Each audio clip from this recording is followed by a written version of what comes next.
Welcome to Berlin, a city rich in history, culture, tech and techno.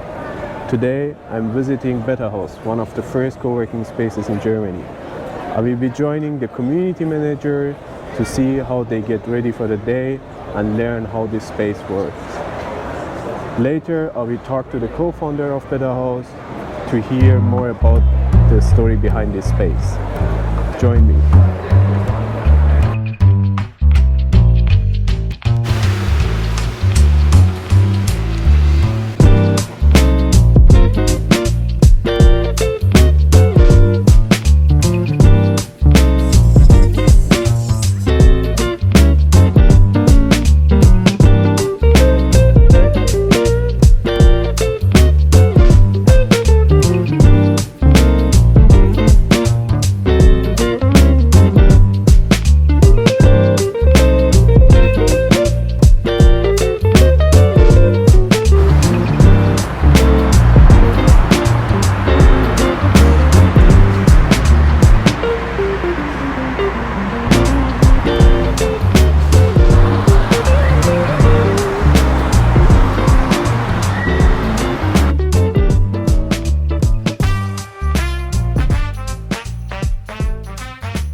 Hey, what's up, man? How you doing? Fine, Welcome back to the house. How you doing, man?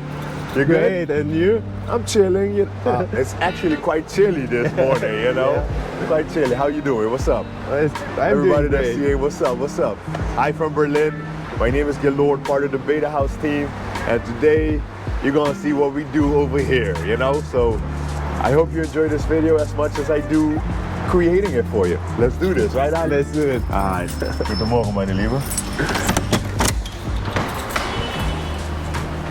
So yeah, welcome to the house. Very German vibes.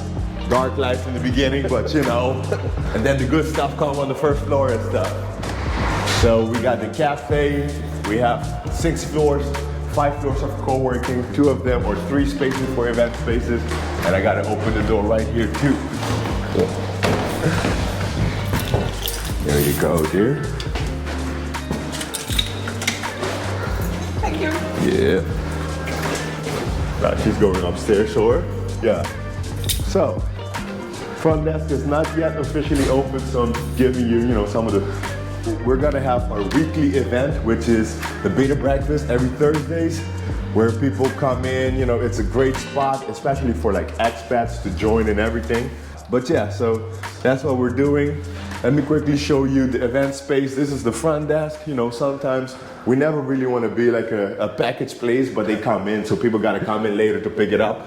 And then this is where we're going to have our event in a bit. That's Konstantin, the longest serving member of Betahaus. He's focused. Don't play with him. Yeah. We're going to have our event over here, and then we got the kitchen area. My great colleague is making breakfast today. So breakfast is hand delivered. That's all I'm saying. This feels like an episode of MTV Cribs. Welcome to my crib. And then so today we're gonna have like an interview style thing. I gotta set up the microphone in a bit. And just like that, things are gonna go today. Today is also, or this week is the Berlin Co-working Week. So it's also very interesting because we're probably gonna have some external people come in and stuff. So it's gonna be cool. The tunes are right, the mood is right. Let's do this. How do you organize your day? So, me personally, I think because I'm in a position to run the space and manage as many things as possible to make sure everything works. I pick certain days where I have certain topics. So then, for example, Mondays is location stuff. If I need to, make sure a team needs something or whatever. Then it's back on Friday because that's when the house manager comes in. But then I have another day I work on the co-working side of things. So for example, if we need to, as Betahaus, we need to look into our pricing. That's when I would do those things. Then we have Wednesday, I work on the team stuff. If I need to plan the shifts, if I need to look into, hey, I need to talk to this person, this hasn't been really working. I do that on Wednesday, and on Thursdays, I work on the community stuff. Okay. As in, then we're doing, okay, what is the next event? What do we got planned? Who reached out to us? Who do we need to take care of? And sometimes life happens and work happens, because especially as you know, if you got a physical location, it's always a challenge.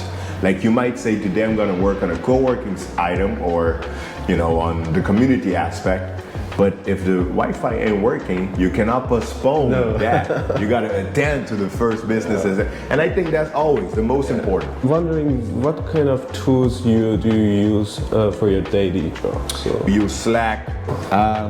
I am a big fan of Asana. Asana is a task management tool or project management tool, and I think it's one of the best things ever. Shout out to whoever designed it. I am a big fan of Asana because I have my daily to-dos, and like I said, you know, I structure the day by subject. Yeah. So at the same time, I also structure my Asana by subject. So if people say, hey, how come this chair is higher than the other, which is something somebody said, like they wanna see if the hockers don't match the table. So I have that on my, I immediately add that to that section, so the next time I work on it, I'm like, this is what's going on. But at the same time, you have things that, and that's what you realize as a space management or whatever you do in life, you're still in limited capabilities. It's not always that you can fulfill everything that comes to hand. can you tell us an interesting story about a community member? Let me think. I mean, you know. Yes, sir. Good. We're recording an episode, and he just asked me a question about, you know, cool stories and members. This is a member that has his own podcast. I've been on this podcast. That's interesting. But Frank doesn't always want me to say that, but I want to say that. He does music. He does everything. Cool. Like, ask him. He's writing a book. Wow. Crime book, right? It's my 6th book. Oh, actually, it should be out in the next few days. You hear what I'm saying? Yeah. How cool is that? You know? So, yeah, this is Ali, by the way. Everybody is talking about hustling, but I think he's really No, he's the hustler. Yeah, definitely. He's the, yeah, so, Bluetooth connected camera. yes, he's doing an interview and stuff, co-working. And you do it around the world. Yeah. I just started in Istanbul. This is the second episode. Yeah, And I'm the CEO. But Yeah, prepare the slides for the breakfast. It's not even a big deal. It's just so aesthetically it can look pleasing. All about looks. Yeah. A lot of, have you seen people's Instagrams? You think they live like that every day? No, man. It's all about the looks. You gotta look good to feel good. You feel good, you play good. You play good, they pay good. You didn't know that? Come on now, figure that out. I trust you. Whatever you do, send me it, and then we're ready to go, yeah? Thank you, dear. Thank you. Hey, what? What? Hi, I'm Madeline. I'm one of the co-founders of betahaus. Restream is this one.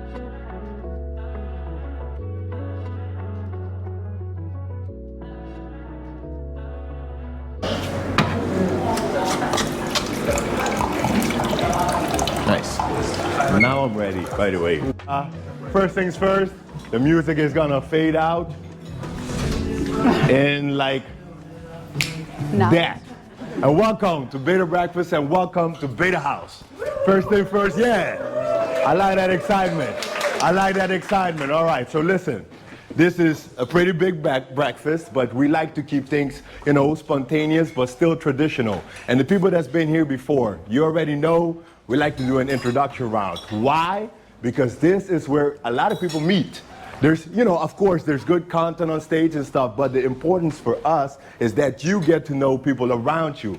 Maybe the biggest thing people are always looking for is an apartment. So you might say that, and somebody might say, hey, I'm doing this. A colleague of mine is looking for furniture, if anybody know anything. So that's how we do it. So the idea is, we do a very short introduction on everybody. Just drop a line. Just put every energy that you have from the breakfast you just had. Put your hands together and help me receive one of the CEOs of Beta House, Madeline.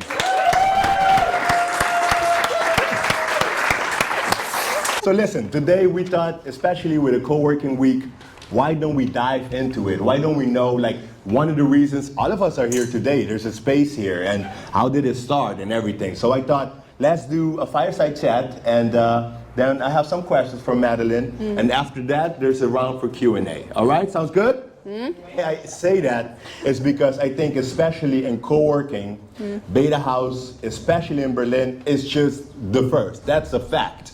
Now, you know, obviously now co-working sounds cool, but I want to know, where did you guys think to say, you know what? It makes sense to have an office and put people together and call it a co-working space. I don't know about that, so I wanted to ask you, how did Beta House start? I don't know anything about it either. I just remember Christoph calling me, Madeleine, can you please show up to this meeting? I'm planning XYZ. And I did not understand a word, but I was like, okay, whenever Christoph comes up with a new project, it's always a lot of fun, so I better be there. And that was the first meeting for Beta House. And when was this? 2008. Oh, wow. I think around October. Okay. And then we started meeting at St. Oberholz, which was a cafe back then. And we talked to Ansgar and we said, we are working on something that might steal you a few of your guests. The ones who are always sitting there with the laptop, and he said, oh, take them all. They just take too much space and just buy one coffee, so you can have them all. Right. So I know the story that, you know, obviously now we're in a new location, but Monitzplatz was the OG location, like Christoph's called the original gangster. And this, I remember the story starting on the 3rd floor with like a seat for 6 people. Maybe tell us a little bit about that, because now we have 6 floors. It's interesting, it's cool, but it didn't start like that. So tell me. I mean, we first had a little office that was still under the name of Politikfabrik, which was a little student agency. I think Christoph, you started it, and then I joined, and then we worked there.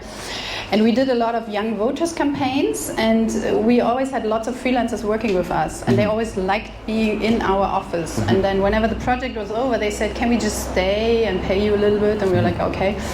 And then we had to move out, and then I think I posted on Xing, that was before LinkedIn. Oh, wow. I used Xing, oh my goodness. So I said, I'm looking for office space, 500 square meters. And then the next morning, I think we had, I don't know, 500 exposés of empty spaces in town, because it was an economic crisis back then, but I didn't realize. I was still a student. I didn't know anything about economic crisis.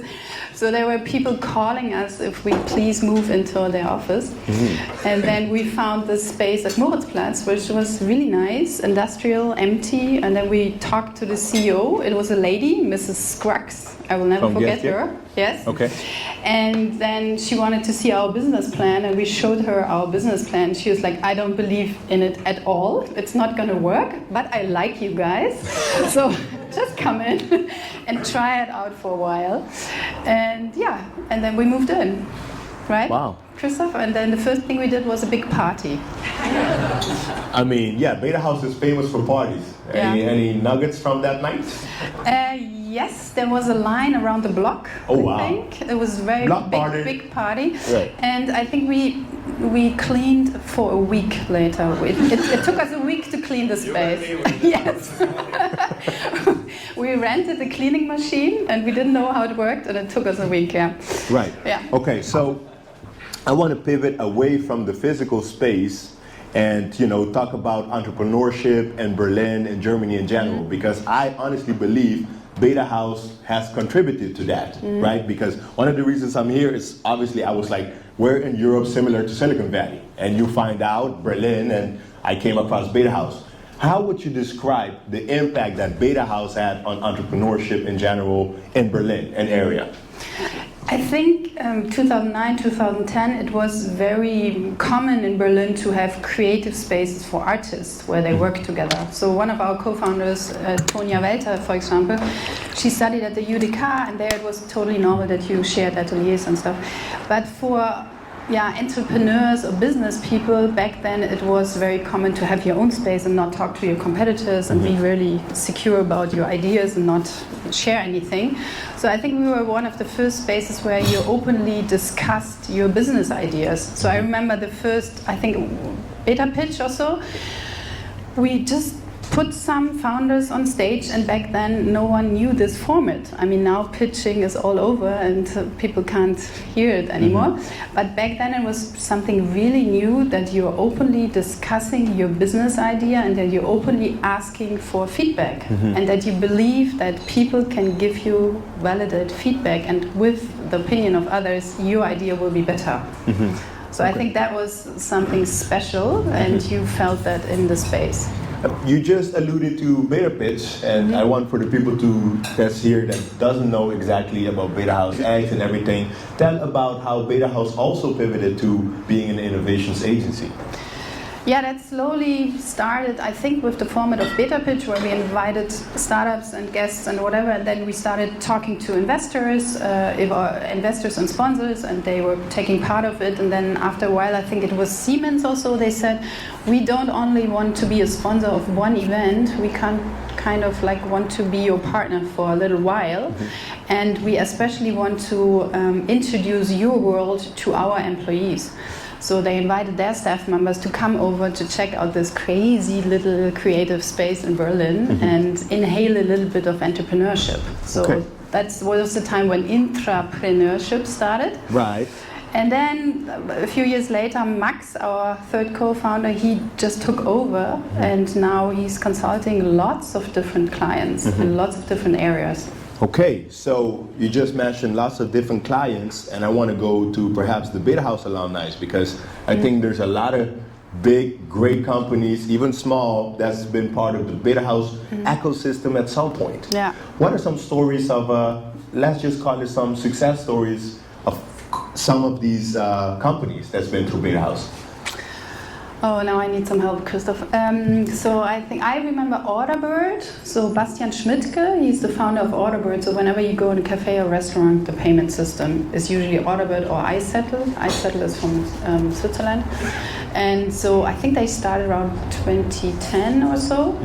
And back then it was super new that you pay with your card in a little restaurant or cafe. Still new in Germany. Yes. But yes, Yeah, what else? so that was one. Gnosis, and then Gnosis was here. Go then Euro. Go Euro, which is Omio. called now Omio. They started here. We once also had, that was a really sweet email. Someone wrote me an email. Hi, my name is Jake Lodwig. I'm a founder of the company Vimeo. I don't know if you've heard about it. I'm like, yes. Can I spend this summer with my team at Beta House? Please accept my application. I'm like, okay, let me think about it. Yes. Right. Okay. Yeah. And you know, I had this question for you as well. How would you describe, I mean, obviously people come here and we always mention we're a very community co-working space, like driven, not just the location, but like I honestly believe people become friends here, and I know a lot of examples that people that got married here. How would you describe the essence of Beta House to someone that has not been here? Did we talk about that on Monday, saying something like, if you enter Beta House, you can enter the city? And because I have the feeling that especially Beta Breakfast is becoming like an expat landing pad. So we usually have a lot of people, I just moved to Berlin, blah, blah, blah. And then a few months later, they come to you or to me or to whoever from the team and say, thank you, I found so many friends and business partners. Last but not least, because he just spoke about, yes, the elephant in the room, we went through some tough shit a couple of years back, but we're still standing. Now, you know, obviously remote work and everything is becoming more popular and everything. How does Beta House, I want to know from your end, how does Beta House manage to stay relevant? I mean, you know, and adapt? I'm curious. Yeah, I really think it's the community. I mean, events like this, people like you guys who work for the team and who are the face there. I mean, Julia standing at the front desk, you know, talking to people and people feeling welcomed and that they know we are here every day.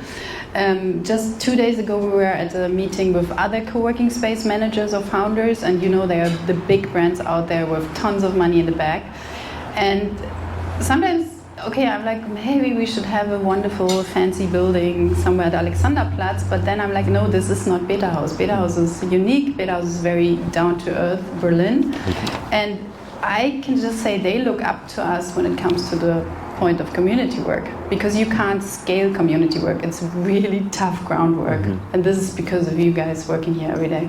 Right. Yeah. Now, let's give it up for Christoph. Maybe you could sit here. You could sit there. All right, Christoph, since we got you live in this podcast, I'm gonna give you an example of one. Let's start seeing some space. So this is an example of a meeting room. And because we had that space booked, we opened it for co-working. So, you know, we make sure we booked it in advance. People can just come in because we took a bit of spot over there. Then we have this one, and then we have this area. Hello, hello. Come with me, don't worry about it. Don't worry about it. What's up, what's up? Hello, hello. How you doing? Benny, right? That's right. What's up, what's up? So, boots over here. Yeah, you follow me, you know. Turn on the lights. So yes, then we have, this is an example of a team room. But at this moment, team room, you know, August is always a very tough moment for co-working. Rest in peace to our revenue, because people are on vacation. But then this is an example of a team room. This is another example of a team room. And for example, you know, Pratsy, I think people know the presentation thing. I hear more phones beeping. Oh wow. They don't know they should click a button. Now I'm smart about it, you know. And so then we have teams for 10, like starting from 6, 8, 10, 12. All right, let's go to the second floor. All good? Taking it, okay. But here, no work, no keys really, unless you got an office. People easily just come in with a phone. Life was not like this a few years back, but now life is different. So let's walk in and go to the left-hand side. After you see the space, right? Now, it's similar to downstairs, but you saw how packed downstairs is and how more free this is. And that is the reason they should upgrade if they want this. You know, sometimes people want to have that downstairs. You're like, yeah, but we got the pro areas too, you know? It's just a little bit more, but you will get all of this, you know? So then we have examples of team desks. So, you know, yeah? So let's continue walking, have a look around.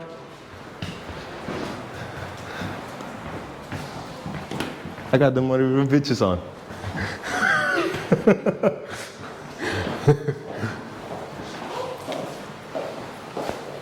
You get the idea, right? Similar to downstairs, only difference was we had the 1.4, 1.5 like this, but this one has another booth here with a meeting room, right? These are meeting rooms. This one. And that is a team room. So that one, open area, team room, this team port that just left, but then team room of 10, and then, you know, now. And I wanted to make sure you're slowly but surely approaching your 10,000 steps a day. I guess you can count 1,800. And this is our rooftop. I got you, dear.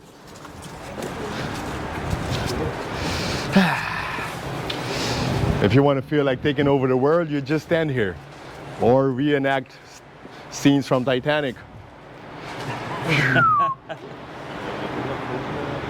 So this is, you know, event space, and people come. I mean, now the summer is about to be over, but you understand what was happening here. Come around here, have some drinks, eat, work, like they're doing over there. Take a glimpse of Berlin, see the difference between the West and the East. Yeah, I mean, this is a great example. Look at those buildings and look at ours. And then right here you have the Rocket Internet people, right? So I think everybody knows them as Europe's biggest copycats. The Rocket Internet, this big building. And then over there you got Axel Springer, which is also media conglomerate. Yeah. And that's that. Think we good? Just enough sun. Let's go back downstairs. Axel Springer is that the golden? That is our future. Always there, committed. Fully. Of course, man. One thing, nobody can say that I never gave it my all. That's important. Always give it your best. Yeah. I don't want to think, oh, what if I said this on the tour? I want to give the people what they want, which is the space and a show. Wieso macht man im Jahr 2008 einen Coworking Space auf? Warum? weil wir verrückt waren. Wo hast du überhaupt diesen Begriff Coworking Space? Coworking, wir wussten nicht, dass es das schon gibt. Wir dachten, wir haben das erfunden. Ne? Wir haben Recherche gemacht. Das war so, ich habe mit einer Freundin im Coffeeshop St. Oberholz gesessen. Das war kein Coworking Space, das war ein Café. Und wir haben uns da umgeguckt, alle sitzen da mit Laptops, aber es ist ein Café. Und das hat scheiß Stühle, irgendwie ist laut, man kann nicht mal kurz ein wichtiges Gespräch führen. Und dann haben wir darüber geredet, dass irgendwie was fehlt. Und dann haben wir mit Freunden darüber geredet, dass irgendwas fehlt. Die haben gesagt, ja stimmt eigentlich. Und dann haben wir gesagt, so okay, wir machen mal eine Webseite, der Name ist Betahaus. Und wir haben gesagt, das ist die neue Art zu arbeiten. Wir brauchen neue Orte. Café reicht nicht, Office reicht auch nicht. Und dann haben wir super viel Feedback bekommen und Anmeldungen. Wir wollen einziehen. Und dann haben wir uns auf die Suche nach einem Büro gemacht. Interessant. Und das ist jetzt die Sweet-Version. Die echte Version, so Kacke, keiner hört auf. Also so, es war wirklich viele Sachen waren echt auch ein bisschen schwierig, weil das Schwierige war, wir wollten viele Quadratmeter anmieten, aber dafür brauchst du Kaution und viel monatliche Miete und wir hatten keinen Beweis dafür, dass es klappen wird. Deswegen haben wir uns lange nicht getraut. Dann haben wir aber einen Vermieter gefunden, der hatte gesagt, er hatte ein Problem, er kriegt dauernd so kleine Anfragen, eine Person, 2 Personen und er hat immer nur so 500 Quadratmeter. Und der hat dann gesehen, dass wir da die Lösung sind. Und wie waren die ersten Monaten? Damals, 2008, ja, wir haben, wie das immer ist, Freunde angerufen, viele so Kontakte, die wir schon hatten. Kommt vorbei, auch kostenlos, damit, wenn jemand zu Besuch kommt, es voll aussieht. Ja. Und am Anfang, weil wir kein Geld hatten, ich habe mir von meinen Eltern 5.000 Euro geliehen und alle von uns 5. Und dann hatten wir so 20.000, 30.000 Euro. Um die erste haben wir unten erstmal im Café eine Bar gebaut, Kaffeemaschinen gekauft. Aber die meisten Leute mussten noch ihre Möbel mitbringen. Oder wir haben von Ikea die Böcke gekauft und vom Baumarkt diese dunklen billigstes Holz. Ne? Und dann haben wir 3er Steckdosen an Drahtseilen von der Decke runtergehangen. So, und dann war fertig das Büro. Und dann hatten wir noch von einer alten Behörde, die haben Stühle ausgemustert. Da konnten wir für 15 Euro so einen Schreibtischstuhl kaufen. Krass, krass. Und wer war alles dabei damals? Du warst ja nicht allein, oder? Genau, also Tonja Welter und ich, wir waren über einen guten Freund von mir in Kontakt gebracht worden. Wir haben die Idee gestartet, aber nur die Idee beschrieben, einen Blog gemacht. Und dann ist Madeleine, Max, Gregor, kann man alles nachrecherchieren. Und Stefan Bielefeld. Wir waren 6 Personen dann. Und war auch notwendig, weil wir hatten kein Geld, wir waren alle arme Studenten. Wir konnten noch so gerade von Studien, also wir mussten noch nicht Geld verdienen, hatten super geringe Lebenskosten und wir konnten aber alle 6 mit anpacken. Ne? Hingehen, der eine hat die Kaffeemaschine aufgestellt, der andere hat mit einem Akku, ich habe dann die Lampen angeschraubt und so. Und so haben wir es gemacht. Die ersten Monate haben wir eine Party geschmissen, viel Alkohol verkauft, Geld verdient. Und das war sozusagen wieder Geld, was wir in den Space stecken konnten. Und das ging nur mit 6 Personen. Ne?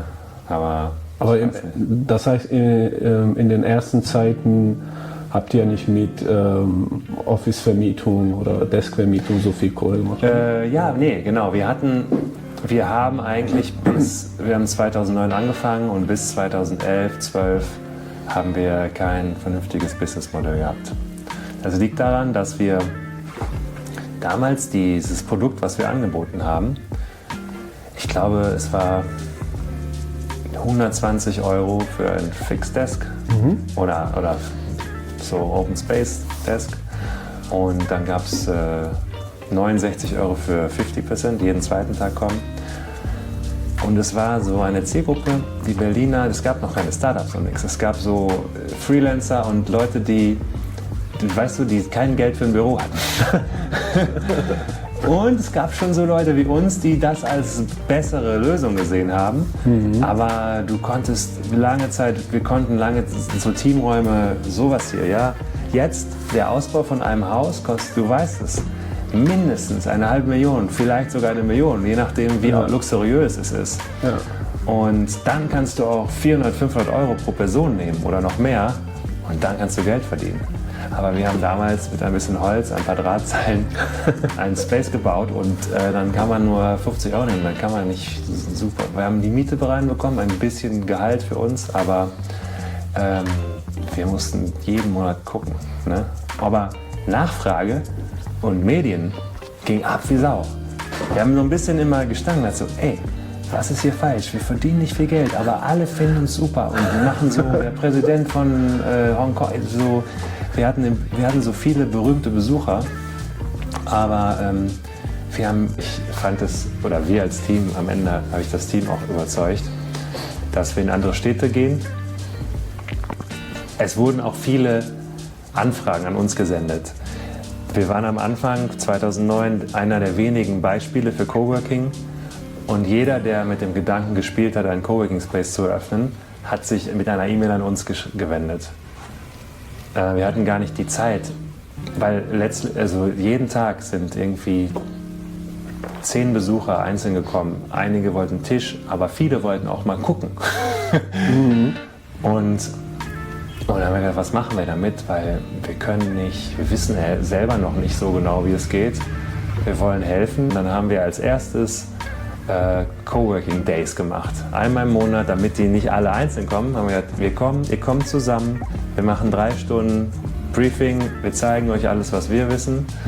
Und wenn ihr keine Zeit diesen Monat habt, nächsten Monat Eventbrite, Anmeldung, 30 € oder was macht er. Und dabei haben wir auch Leute kennengelernt, die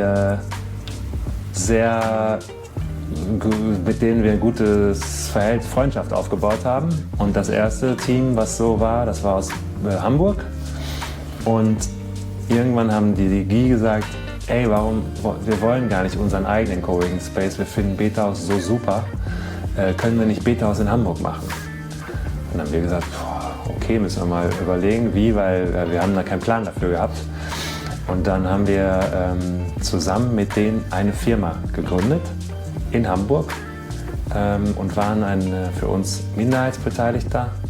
Also wir hatten 30%, aber wir konnten denen so in dem Prozess der Gründung helfen. Wir hatten auch wussten warum, weil wir waren Mitgesellschafter.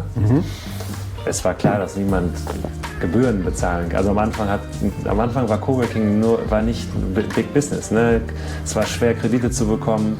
Es war schwer, Vertrauen von den Gebäudeeignern zu bekommen. Keiner wollte an uns vermieten, weil sie dachten, was ist das für ein komisches Konzept? Ihr habt kein Geld, ihr wollt viele Flächen, möchtet keine Kaution zahlen.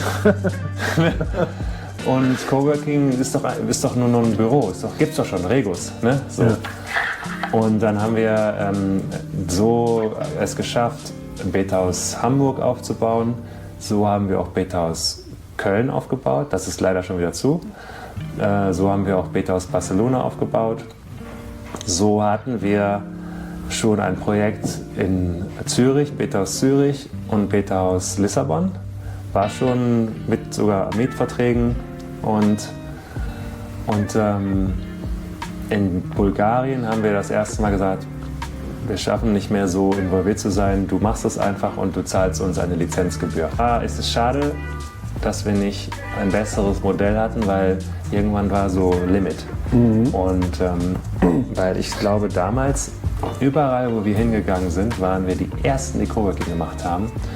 Und Betahaus war sogar auf Google Trends über Coworking in Deutschland, so dass die Leute gesagt haben, was ist Coworking? Sowas wie Betahaus. Ne? Nicht andersrum. Und ich denke, wir hätten echt auch noch viel mehr Locations aufmachen können, aber wir haben in unserem Team keinen gehabt, der wusste, wie man das managt. Wir waren so, ich glaube, ja, das ist eine Teamsache. Aber wir haben uns auch sehr gefreut, dieses Abenteuer zu machen, ne? Nicht mit zu krassen Business-Sinn. Ne? Aber ihr seid immer noch da, es funktioniert. Wir sind immer da, ja. Es funktioniert und genau einer der ersten, die das gemacht haben. Ja, aber wir haben damals auch Adam Newman kennengelernt. Wie kam es dazu? Naja, damals das erste WeWork war wie Betahaus. War so, in New York gibt es das auch, WeWork. Und ich glaube, ich habe ihn geschrieben oder ein Freund hat uns connected und dann haben wir gesagt so, hey cool, ihr macht sowas wie wir, ja cool. Ja, lass mal quatschen. Dann haben wir einen Skype-Call gemacht. Echt? So über Kollaboration. Vielleicht können wir eure Kunden von New York, wenn sie nach Berlin kommen, hosten. Ne? Mit Adam Newman. Ja. Und das war aber super. Da gab es einen WeWork oder so. Ne? Wir hatten schon mehr Locations als WeWork. Also wir waren eine Zeit lang größer, weil wir ein Jahr eher angefangen hatten. Und danach war keine Chance mehr mit ihm zu sprechen, nur noch Assistent, der hat auch nicht mehr geantwortet. What about collaboration? Wichtig, bescheiden zu sein, ne? Ja. Noch ein Thema, warum war ein Coworking? Warum nicht mehr physische Spaces, warum digital? Ich hatte wir haben eine Visualisierung, was ist Betahaus gemacht. Da haben wir Betahaus, bevor wir eine Location hatten, war der Gedanke immer ein Netzwerk. Genau wie Coworking. Coworking ist nicht eine Location. Die Idee von Coworking und wie man in der Zukunft arbeitet, war immer schon mal hier, mal da, ein Team da. Und wir haben eine Zeichnung gemacht, Betahaus. Wir haben aus Spaß damals Betahaus Madrid, Betahaus Berlin und dann die Communities, die sich gegenseitig kennen, ganz früh. Und der Gedanke von One Coworking, der war schon auch in Betahaus da. Wir haben auch schon, damals habe ich überlegt, wie kann man ein Passport machen. Wir haben 5 Beta-Häuser, wir haben befreundete Spaces. Warum können wir nicht Betahaus Pass? Wir haben noch so einen Prototypen von einem echten Passport, wo man überall so einen Stempel kriegt. Ne? Und irgendwann habe ich gemerkt, immer wenn man das mit Betahaus macht, ist es immer auf Betahaus reduziert. Und außerdem dauert es super lange, überall eigene Locations zu bauen. Und deswegen habe ich dann gesagt, okay, wir machen ein Side-Project. Der Name ist direkt, was es ist, One Coworking. Es ist alles ein Coworking, ja, verschiedene Locations, aber eine Infrastruktur. Und dann war es einfacher, andere Locations zu gewinnen für diese Partnerschaft.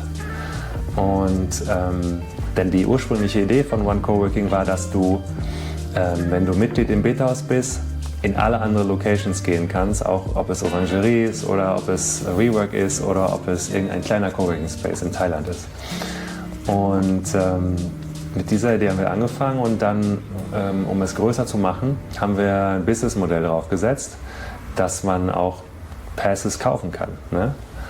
Und ich glaube immer noch daran, das beste Coworking-Produkt für den Kunden ist One Membership for all Spaces. Keine Frage. Alles andere viel zu kompliziert. Also es ist normal, okay, was kostet ein Teamraum da, was muss ich machen, dort ist 9 Uhr Also es gibt super viele Barrieren, wenn ich wirklich in jede Location einfach rein möchte. Ja. Und alleine WeWork hat in Deutschland in 5 Städten Locations. Das ist nichts, die Leute sind überall. WeWork reicht nicht, Regus reicht nicht. Wir können nur eine gute Infrastruktur machen, wenn wir alle Locations zusammennehmen, von allen Anbietern. Und deswegen, das ist sozusagen die Idee und dann natürlich auch die Idee der Community dahinter. Ich muss sagen, allein die Infrastruktur ist schon so schwer hinzukriegen, dass wir später vielleicht nochmal dazu kommen, auch einen Community-Aspekt zu machen. Ne? Ja. Aber dir ist bewusst, dass viele Coworking Spaces noch nicht so digital unterwegs sind. Ja. Um die sozusagen zu connecten und dann auf eine Einheit. Ja, klar. Also ich frage mich manchmal, ob ich falsch bin oder ob die falsch sind. Also es geht ja auch darum, Für den Coworking Space selber ist lokal wichtig. Die Leute kommen rein, wie viel Geld bezahlen sie, ist hier alles in Ordnung. Erst ganz viel später überlegen sie, was gibt es denn noch für andere Locations? Möchten meine Kunden auch in andere Locations gehen? Deswegen ist das bis heute immer ein weniger wichtiges Thema für Coworking Spaces. Ne? Aber ich glaube auch, dass sich die Zeiten ändern und dass einerseits die Kunden, jetzt kommt's durch Covid, Firmen brauchen Zugang zu einem Netzwerk. Weil wir als Betahaus, wie können wir einer Firma eine gute Lösung anbieten, die Mitarbeiter in 8 verschiedenen Städten hat? Können wir nicht, wir können nur für Berlin anbieten. Die Firma braucht aber eine Lösung für 8 Städte. Also kann ich das als Betahaus nicht machen, aber wenn ich etwas anbieten möchte, muss ich zusammenarbeiten. Macht jetzt noch keiner, kommt aber. Und so, da gibt's, also ich bin schon 13 Jahre dabei, wir müssen vielleicht noch ein bisschen warten. Wie siehst du Zukunft der Coworking? Ich glaube, in jedem Gebäude ist Flex. Ich glaube, in Zukunft ist alles Coworking, aber wir nennen es vielleicht nicht mehr Coworking. Aber dass ein Bürogebäude, bleiben wir mal bei Büros, so bei der Kategorie, dass es flexibel nutzbar ist selbstverständlich. Jetzt soll man eher fragen, warum nicht? Warum ist das nicht flexibel nutzbar? Warum muss ich 5 Jahre Mietvertrag unterschreiben? Und deswegen glaube ich, dass so die Idee der flexiblen Nutzung sich auf den kompletten Office Real Estate Bereich ausdehnen wird.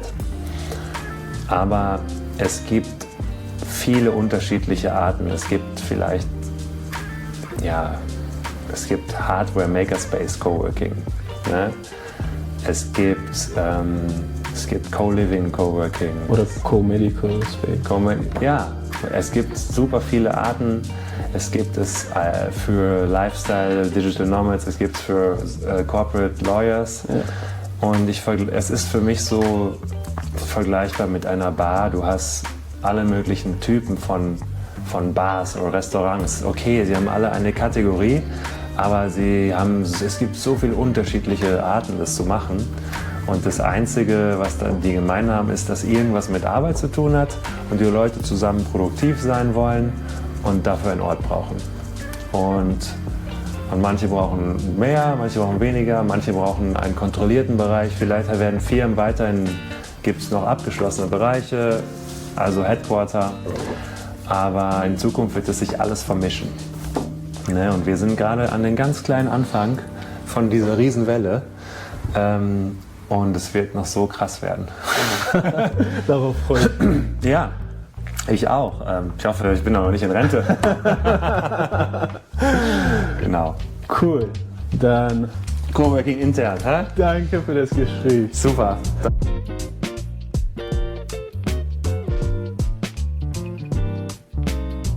Thanks, man. Thanks for having me. Hey, thanks for being here. More importantly, I'm serious. Thanks for being here. Pleasure. I've enjoyed your company as well. Wish you know a little bit more so you can help me, because you're an intern, so you help with the desk and stuff too. Thank you for that. And I hope these people like this and take something from it. And this has been the co-working intern here at Betahaus. I've been your host Gilor together with Ali. And like, subscribe, freaking share. All right. Thank you so much. No problem, brother. Now you're heading out, right? Yeah. Come on, get out of my space.